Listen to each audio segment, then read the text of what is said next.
hurry up. The Someone discovery might that see us. Meadowbrook Landscaping was a shell company owned by Karen's sister changed everything.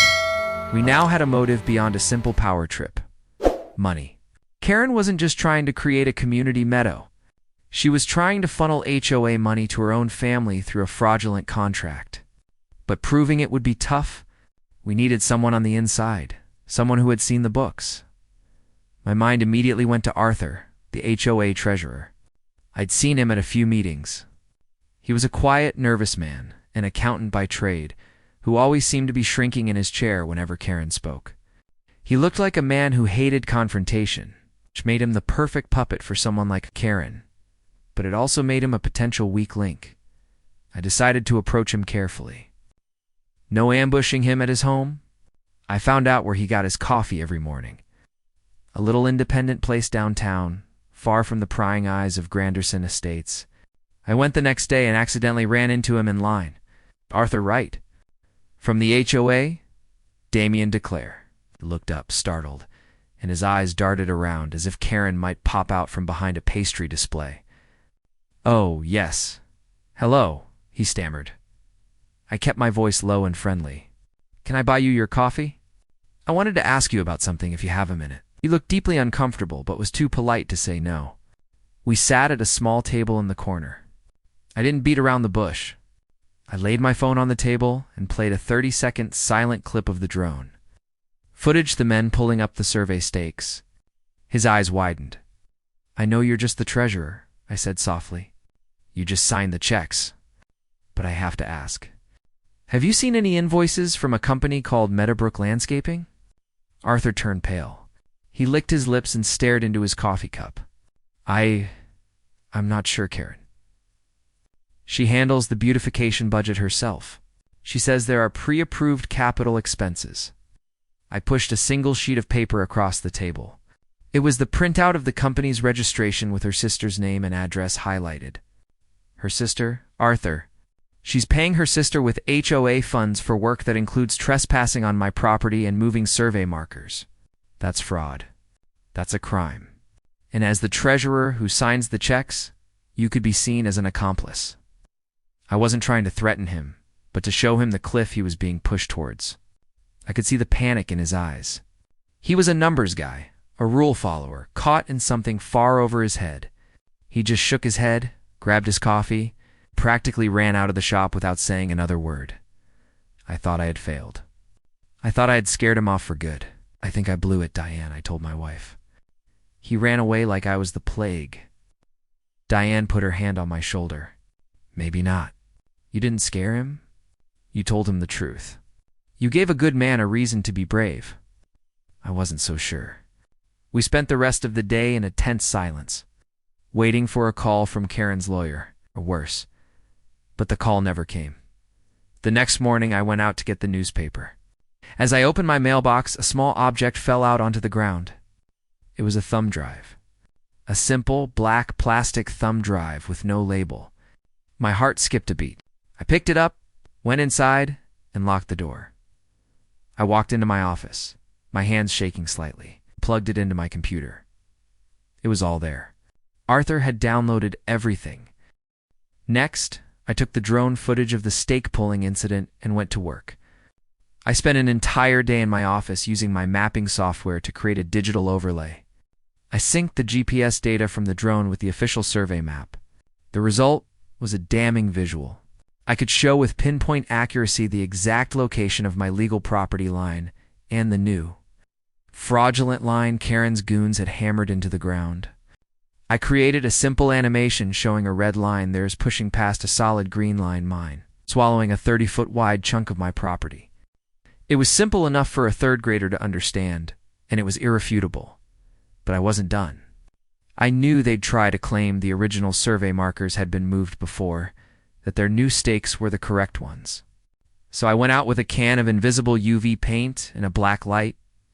I carefully painted a small, unique symbol on the top of each of my real survey stakes, the ones I'd found tossed in the bushes and the ones they'd missed.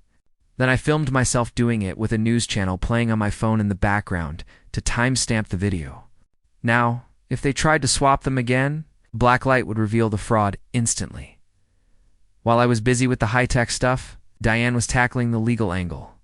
Karen kept screaming about the creek buffer zone, was her magic phrase, the justification for everything. So Diane spent hours digging through the county's online records, reading the dense, boring language of local ordinances. And she found it. The Granderson Creek Preservation Act. It sounded impressive. But as she read the fine print, she started to grin. The ordinance, which mandated a 50-foot development-free buffer around the creek, had been passed in 2015, and it contained a very specific clause. It applied only to new construction and subdivisions established after that. Date: our property and the fence had been there since the late 1980 South. We were completely grandfathered in. Karen wasn't enforcing a law.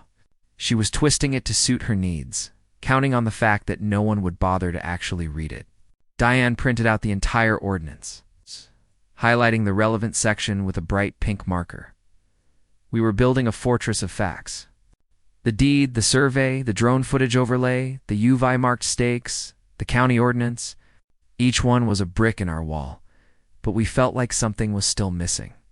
We had proof of what they were doing, but not definitive proof of why or how the conspiracy worked. We needed to know how the contractor and the inspector were connected to Karen's master plan. The breakthrough came late one night. Diane was doing a deep dive online, not on ordinances, but on people. She was cross-referencing names, addresses, anything she could find in public records. She started with the contractor, Bill, and his company, Meadowbrook Landscaping. It sounded pleasant and established. But when she looked up its business registration on the state website, she found it had only been incorporated 6 months prior. That was odd for a company that had landed an exclusive and lucrative contract with a large HOA. Then she saw it. The section for the registered agent, the person legally responsible for the company. The name listed wasn't Bill. The address wasn't a commercial building. The registered agent was a woman named Susan Miller with a residential address. It's just a few towns over. The name didn't mean anything to me. But Diane, who has a memory like a steel trap for social details, sat bolt upright. "Wait a minute," she whispered. She pulled up Karen Fraser's social media page. She scrolled back through years of holiday photos until she found one from a family reunion. There was Karen, arm in arm with another woman, a big, cheesy grin on her face. The caption read, "So good to spend Thanksgiving with my amazing baby sister. Sue. Sue, as in Susan Miller." The contractor's company was a shell, and it was registered to Karen Fraser's sister. This wasn't just a land grab anymore. It was about money, too. And we finally had the thread that could unravel their entire scheme. Inspector Morris stepped forward, puffing out his chest. "That's right," he said, his voice a little too loud. He flashed a badge from his wallet so quickly, I couldn't possibly have read it. Neat trick. The badge number sat safely under his thumb like it was shy. "We've received numerous complaints. We have the authority to be here." I leaned against a fence post. "An inspector, huh? That's fantastic. I love inspectors. They're all about the paperwork. So, you must have the official work order with you.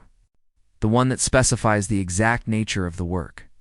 The statute it's being enforced under, and most importantly, the one that's been signed by a judge granting you permission to enter my private property." "Us?"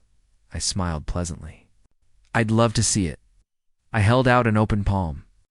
He held on to his clipboard like it was a life vest. Inspector Morris's friendly smile faltered. He fumbled with his clipboard, flipping through a few pages. It's a standard environmental compliance check. The order is on file downtown." It's a funny place for an order he couldn't name. It was a weak bluff, and we both knew it. Karen was getting impatient. "We don't have time for this. Bill, get the trimmer." The contractor, Bill, who had been silent and sullen up to this point, picked up the hedge trimmer. He took a step towards the fence. "Don't," I said, my voice losing its cheerful edge. "That's my fence. This is my property.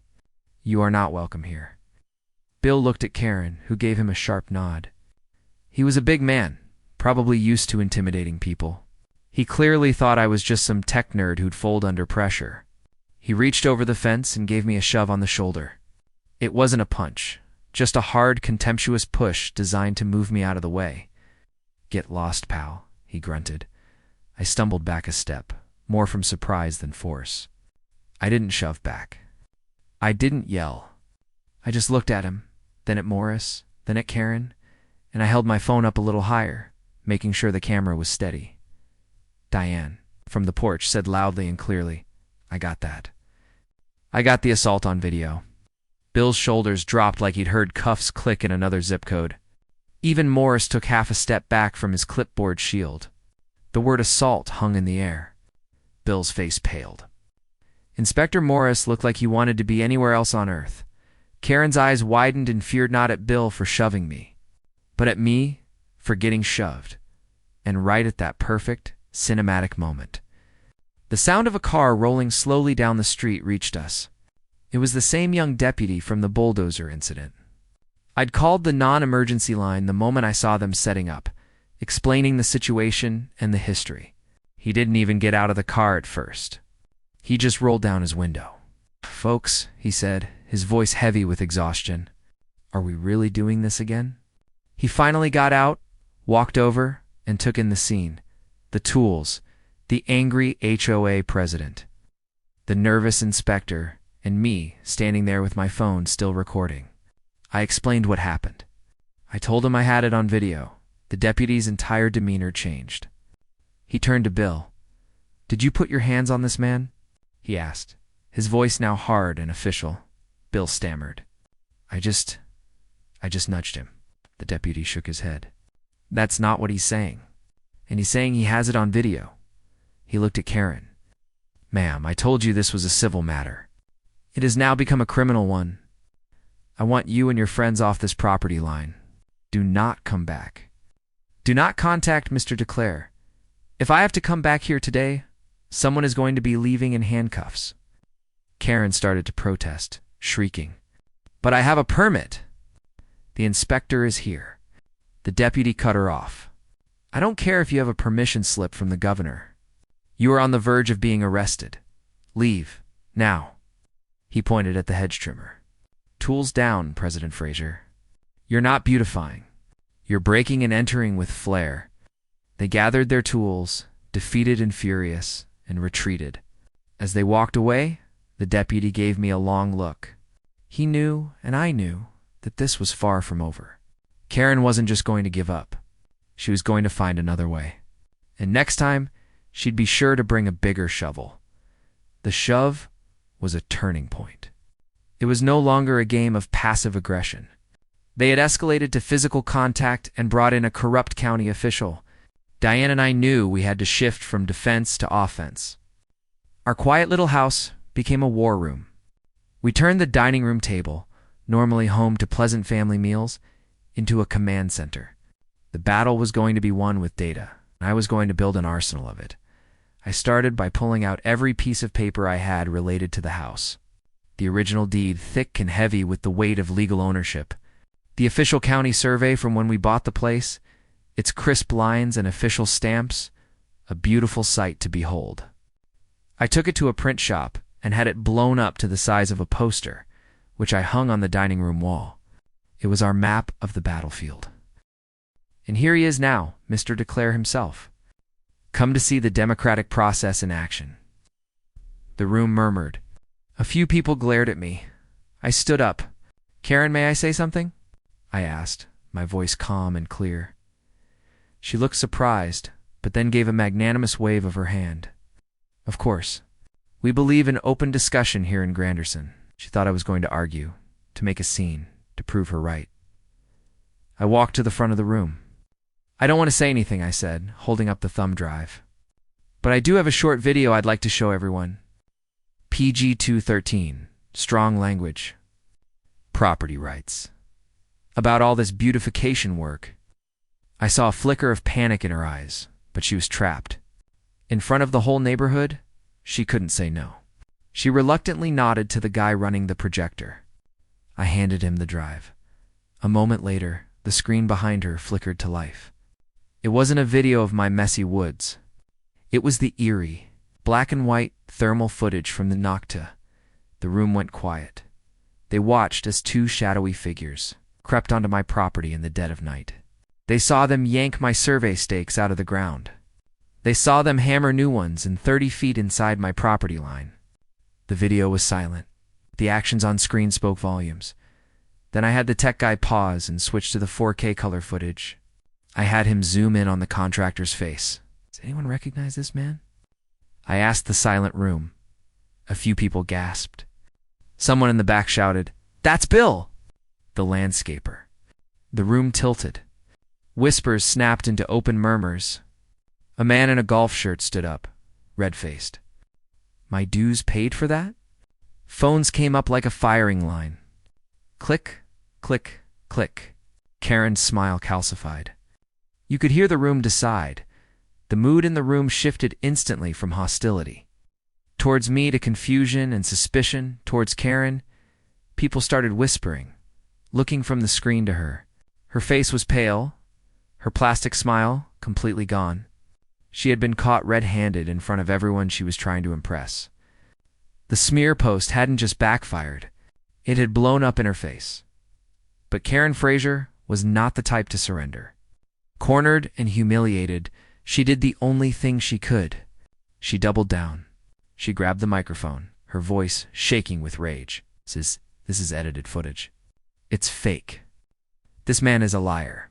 She sputtered. The community cleanup day is still happening this Saturday as scheduled. And this time, she added, her eyes locking on mine with pure hatred, a county inspector will be there to ensure full compliance with the law. She had just raised the stakes. Turning a neighborhood dispute into an official government action? Saturday morning arrived. Gray and humid, matching my mood perfectly. The community cleanup day was clearly not a community event. There were no cheerful neighbors with gardening gloves and garbage bags. There was only Karen, her contractor buddy Bill, the unwilling star of my drone film, a third man I didn't recognize. He was a portly fellow in a polo shirt with a county logo embroidered on the chest. He had a clipboard, an air of mild importance, and a smile that was far too friendly for the situation. This had to be Inspector Maurice. They were standing just on her side of the fence, a small pile of shovels and a nasty-looking hedge trimmer at their feet. They looked like the world's least intimidating home invasion crew. I had called Diane out onto the porch with me. We each had our phones out, recording. It's amazing how people's behavior changes when they know they're on camera. I had learned that lesson well. I walked down to the fence line, stopping a few feet away. "Morning, Karen," I said, my voice deliberately cheerful. "Bit of a small turnout for your big cleanup day?" She ignored me and gestured to the inspector. "Mr. DeClaire, this is Inspector Morris from the county's Land Use Department. He is here to oversee the mandatory removal of hazardous overgrowth from the designated creek buffer zone." I was furious, but I was also strangely calm. I had them. This wasn't my word against Karen's anymore. This was irrefutable proof, as they were finishing up with the third and final marker along the back line. One of them turned his head, looking back toward the street. For a brief moment, his face was angled perfectly toward the drone. The thermal camera isn't great for facial recognition, but I switched to the standard 4K night vision camera that runs alongside it. The image was a little grainy, but clear enough. I zoomed in and froze the frame. My blood ran cold. I knew that face. It was a man named Bill, a contractor, and I knew exactly where I'd seen him before. It was at the last Granderson Estates annual meeting. Standing right next to Karen Fraser as she introduced him to the neighborhood as their new, exclusive beautification and landscaping expert. The pieces didn't just fit. They snapped together with a sickening click. This wasn't just Karen. It was a conspiracy. Now that I had the drone footage, the game changed. This wasn't about petty fines or laminated permits anymore. This was evidence of a crime. But I knew I had to play this smart. Going straight to the cops with a grainy video of some guys in the woods might not be enough. They'd deny it. Call it a misunderstanding. I needed to expose Karen in a way she couldn't wiggle out of. I needed an audience. And as luck would have it, she was about to provide me with one. A few days after my late-night surveillance, a new post appeared on the Granderson Estates community social media page. It was from Karen. It featured a picture taken from her back porch, looking towards my woods. The photo was taken at the worst possible angle, making my property look like a dense, spooky jungle. Her post was a masterpiece of passive-aggressive propaganda. Concern for our community, it began. Asterisk, as you know. The board has been working tirelessly to address the safety and aesthetic concerns posed by the unmanaged wilderness area bordering our beautiful neighborhood. Unfortunately, the owner of that property, a Mr. Damien Duclair, has refused to cooperate with our community-wide efforts. He seems to believe his individual desires are more important than the collective property values and safety of over 200 families. Asterisk, she went on to paint me as some sort of unhinged recluse, a menace who is single-handedly dragging Granderson Estates into ruin. She ended the post with an announcement: due to the seriousness of this issue, I am calling a special emergency meeting for all homeowners this Thursday evening at the clubhouse. We will be voting on a measure to fund the necessary common area improvement project. Please attend and make your voice heard. An hour before the meeting, I filmed through the clubhouse window as Karen rehearsed at the mic. We authorized immediate contractor entry on Saturday, buffer zone or not. When she tried to bar me during rehearsal, she handed me evidence. The meeting itself was open to adjacent property owners. She wanted a mob and a mandate. I wanted a projector. Diane was livid. She's lying. She's making you sound like a monster. Not. I just smiled. Let her, I said, downloading the drone footage to a thumb drive. She's just handed me the perfect stage. Thursday night, I put on a decent shirt for the first time in weeks and walked over to the Granderson Estates clubhouse. I could feel the stares as I walked in. Karen had done her job well. I was the neighborhood villain. The room was packed. Karen was at the front, standing behind a lectern, radiating smug authority. She launched into her speech, hitting all the same points from her post: fire danger, property values, my supposed refusal to be a good neighbor. She pointed me out in the crowd. And at the very end, on the last page, was the key detail. The initiative was scheduled to begin with a community cleanup day. It listed the date, the time, and the location. The location was my backyard. They were formally announcing their intention to trespass. Dressing it up in the language of civic duty, this wasn't about gnomes anymore. This was a direct threat, and I knew I had to find out what they were really planning before a whole crew of HOA warriors showed up at my fence with shovels and chainsaws. It read like consent, counted on confusion. It aimed straight at my fence line. After that certified letter, the mood in our house shifted. The joke was over. This wasn't just a case of a nosy neighbor with too much time on her hands. This was a coordinated campaign. Karen was coming for our land, and she was building a paper trail to make it look legitimate. I knew I couldn't just wait for her cleanup day to arrive. I had to get ahead of it. I had to know what their next physical move was going to be. As a map maker, I trust data. I trust me. And I knew my survey markers were exactly where they were supposed to be.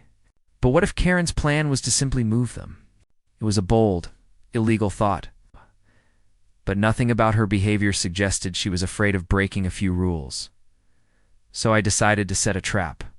A high-tech trap. My work involves more than just looking at old maps.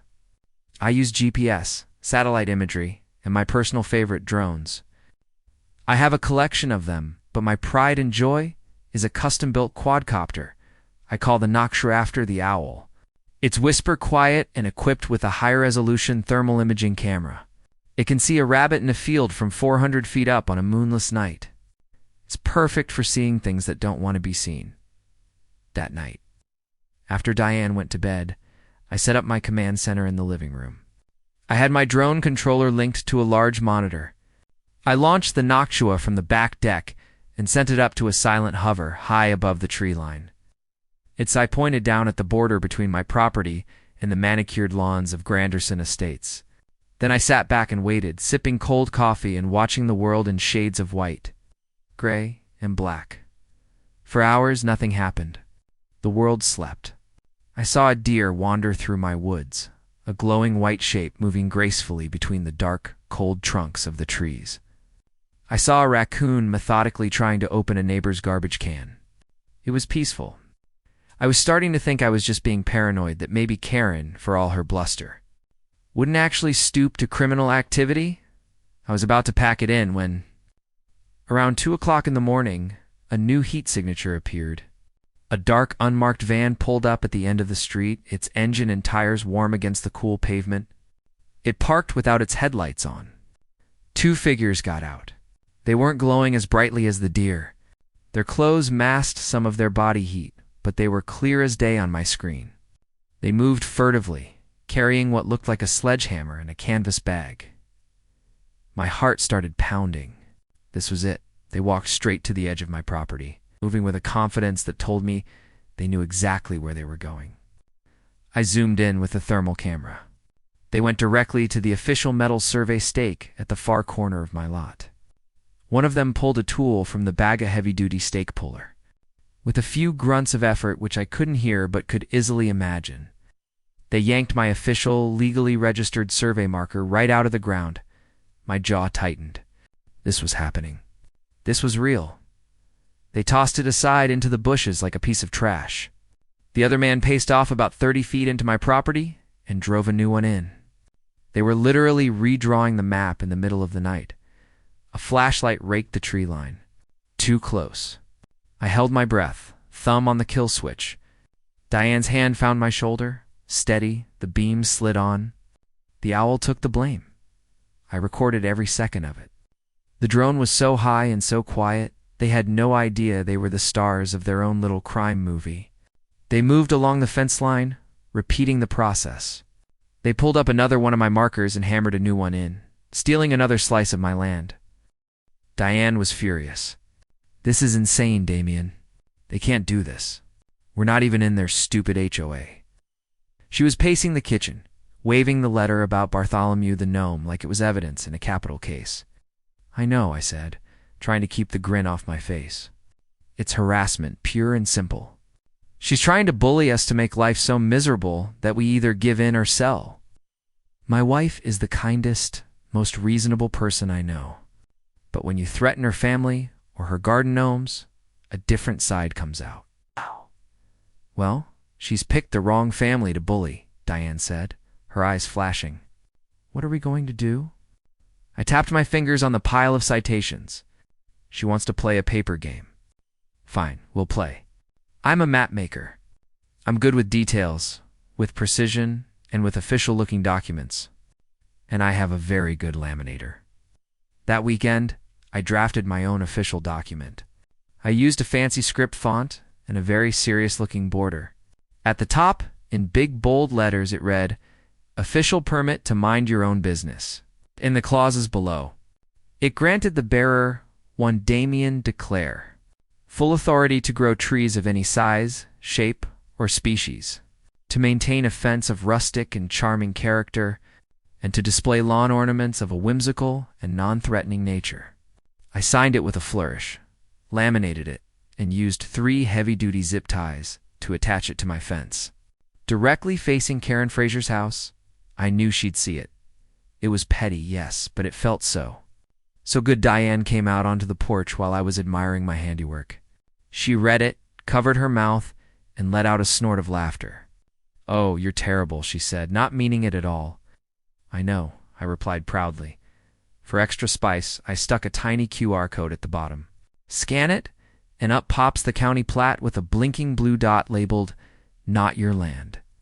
By lunch, my server logs showed 6 scans from the Granderson Clubhouse Wi-Fi. Continuing education. My next move was inspired by a story my Uncle Mitchell used to tell about distracting nosy neighbors with shiny objects. Karen had hired a surveyor to re-verify the property line.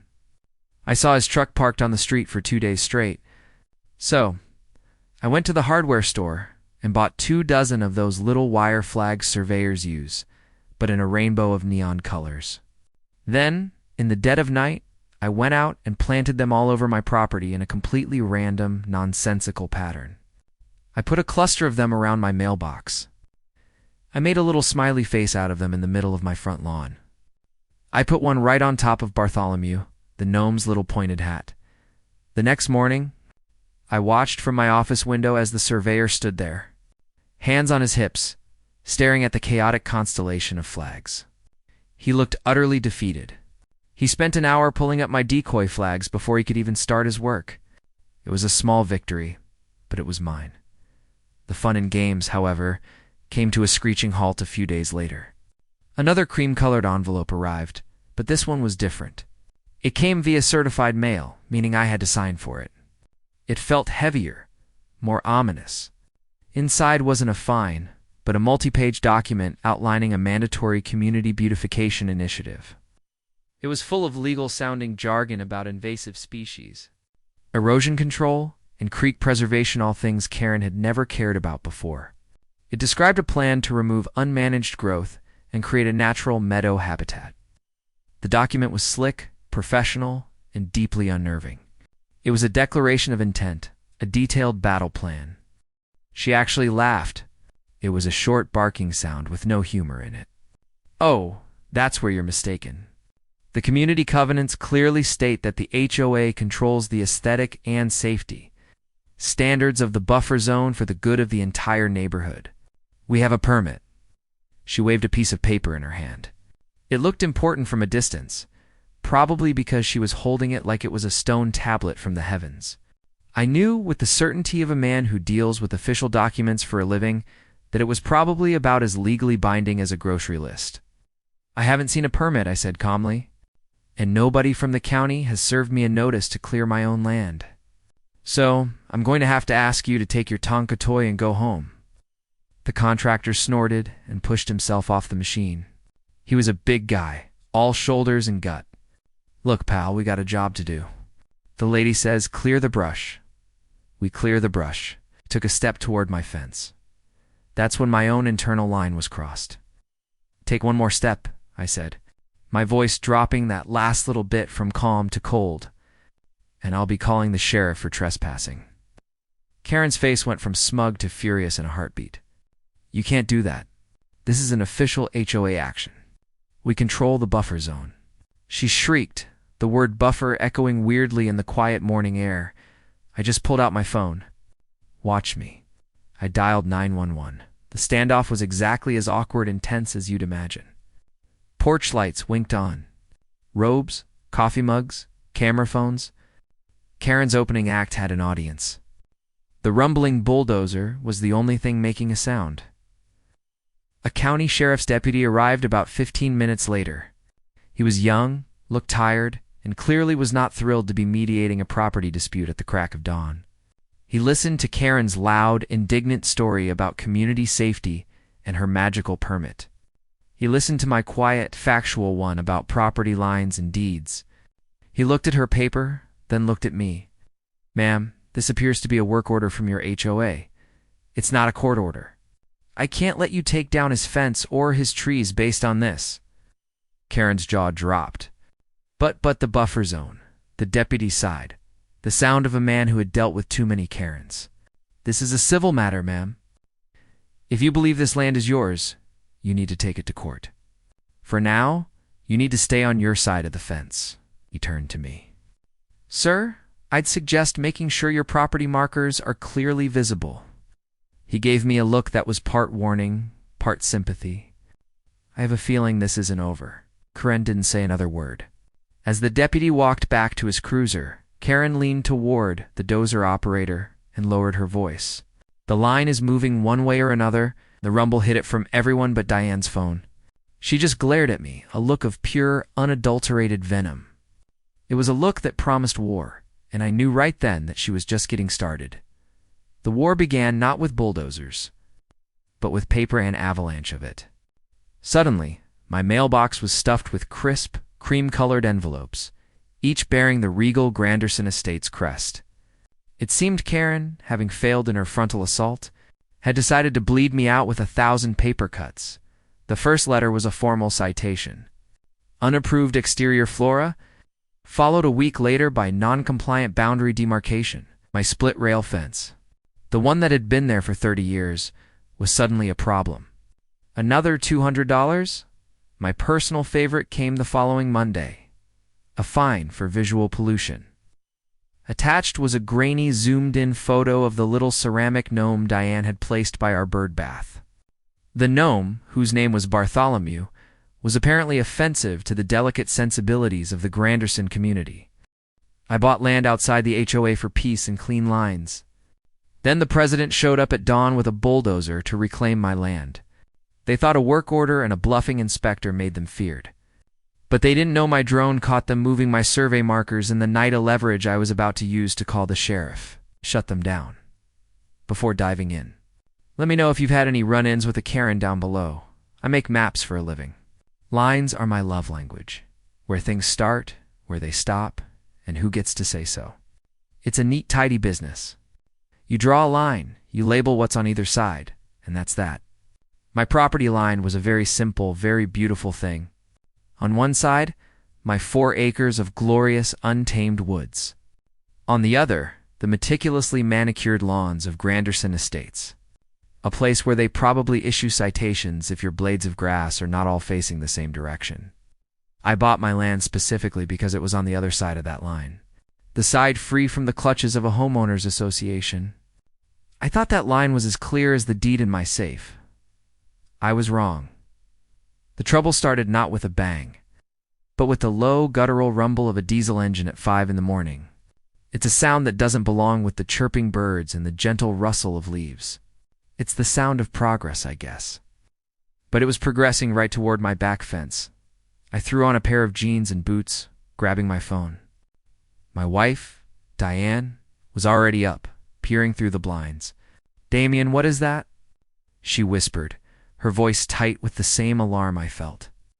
I didn't have an answer, but I had a pretty good suspect. I walked out onto my back deck, coffee forgotten on the counter, and there it was. A bulldozer, yellow and menacing in the pre-dawn light, was parked just inches from my split-rail fence. Its engine idled like a dragon clearing its throat, and standing in front of it, arms crossed, was the Queen Dragon herself, Karen Fraser, president of the Granderson Estates. HOA. She was wearing an immaculate white tracksuit that probably cost more than my first car.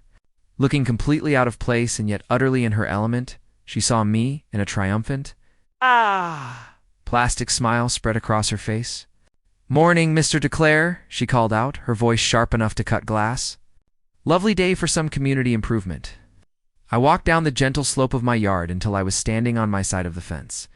A burly guy in a hard hat was leaning against the bulldozer, looking bored. "Karen," I said, keeping my voice level. "It's a trick I learned early on. When someone is yelling, you talk softly. It makes them lean in, and it makes them feel crazy. That's a very large piece of equipment." "You planning on digging a pool?" Her smile tightened. "We're clearing the buffer zone," she announced, as if it were the most obvious thing in the world. She gestured vaguely at my Tresson, my beautiful 100-year-old oaks and hickories. "My property. This whole area is overgrown. It's a fire hazard, and it's bringing down property values. The HOA has voted to reclaim it and install a lovely community meadow." I blinked slowly. "Reclaim it, Karen. This is my land. The buffer zone you're talking about is a line on a map, and your property ends right there on the other side of this fence." I pointed down at the metal survey marker, half hidden in the grass, the one I'd checked myself just a month ago.